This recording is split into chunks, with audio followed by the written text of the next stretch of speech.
Let's create a budget. Let's get out of debt. Let's build wealth. Guys, welcome back to the channel. So we're looking at dissecting velocity banking. We've already covered credit cards and interest rate.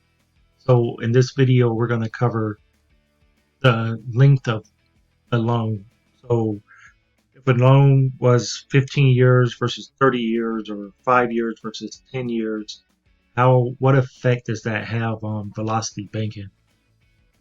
So just as in the last video, how interest rate wasn't really had an effect on the actual debt, because that debt is going to be basically the new interest rate will be whatever that interest rate is, a line of credit, regardless of what the interest rate was on that amortized loan.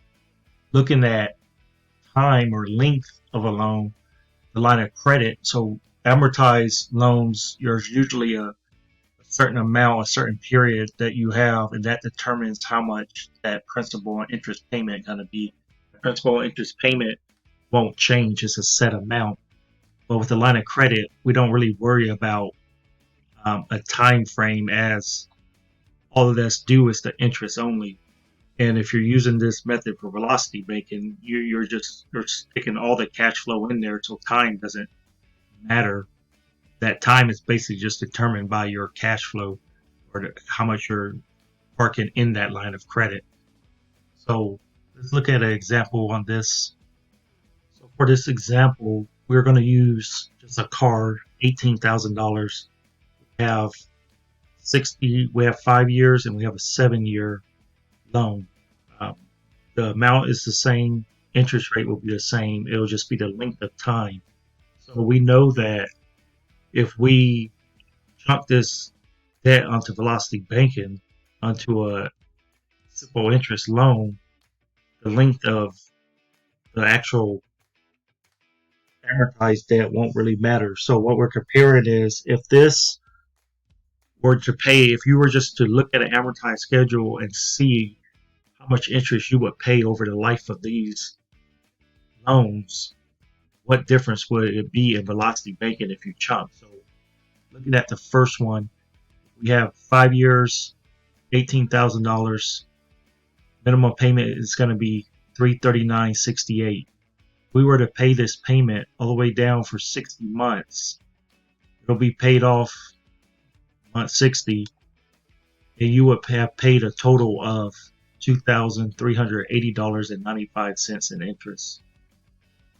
And looking at the exact same amount, 18,000, same interest rate, the length of time, they did a 7-year. They paid this every month. Minimum payment would have been $254. The minimum payment's lower. They're paying on this longer.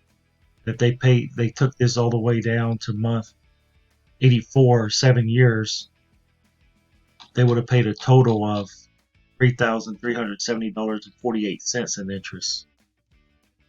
And so, just to compare this, we're going to look at the line of credit. We're not going to use cash flow or anything. We're just going to keep minimum payment. So on the 5-year one with 18,000, our minimum payment was $339.68. So we put $339.68 here in the line of credit every month, and we go down to month 60.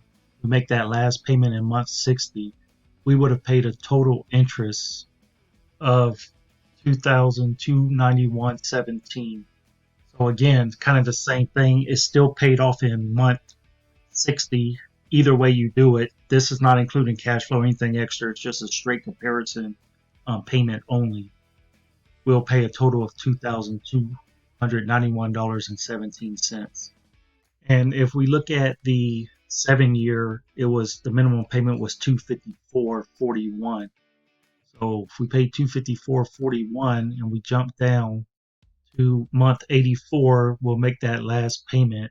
We'll have paid a total interest $3,274.02.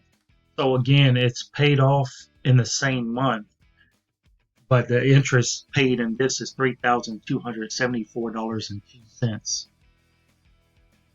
So looking at this, if we had the 5-year loan, understand that these are two people with the exact same car, exact same total cost of car.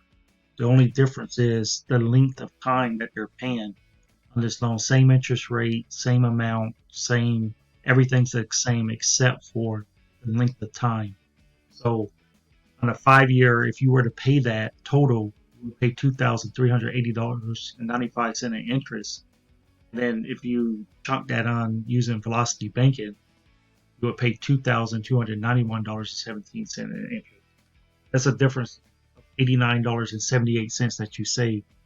Now, if you were to do that for 7 years and 84 months, you would pay $3,370.48 in interest.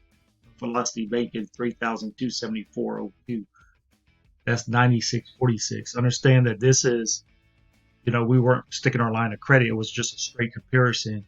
And yeah, it's not a lot here. You look at this, it's probably like $8 or something like that. The thing is, this would scale. It would scale with the amount of how much you're paying. So this is by seeing the difference, you can understand that over time, this can change a little bit or dramatically.